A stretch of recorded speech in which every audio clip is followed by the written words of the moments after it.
Hi guys, I'm just about to do my resin pour.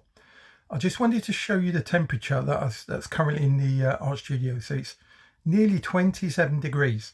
I normally pour between 25 and 28 degrees.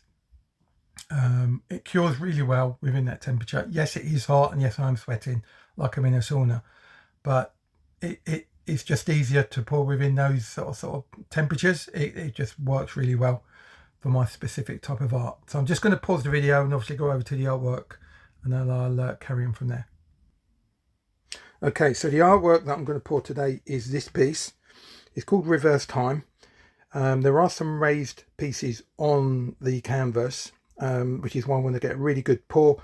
And then I'm going to offset some additional watch pieces or clock pieces to overlay the picture. But what I'm going to do is something a little bit different. I'm going to actually sit them into the resin pour once I've poured it, and I'll run through that in a little bit more detail. The resin that I use, I've only ever used this particular make. I'm not affiliated to these guys. There's no promotions for me endorsing this or whatsoever. So I just want to let you know that I use craft resin, and after extensive research of what epoxy resins you can get in the UK currently that matches the needs for what my type of artwork, and I needed something that's going to cure quite quickly, and obviously this cures within 24 hours. Obviously it is in a very warm studio, so that obviously does aid a factor in the resin curing.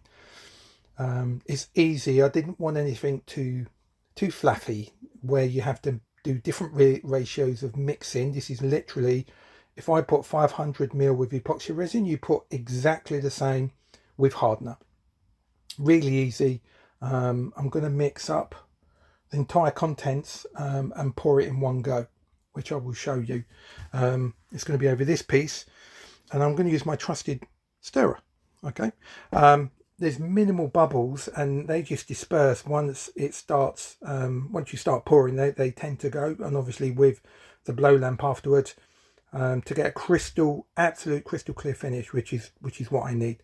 This piece I did originally, but I did put something else on. I don't use any fillers in the resin, any colours, but I did overlay it with something else I wanted to try, and it did mix in with the resin really well. And he's put like a web effect, and I sprayed like a pearlescent powder, and it's gone really well. With this one I'm going to do gold, so obviously I can show you that process as well.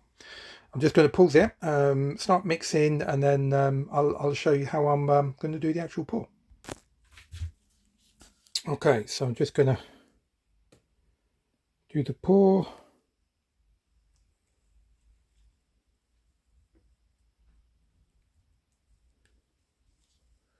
I like to go especially down the edges. I want to make sure the edges have a really good pour.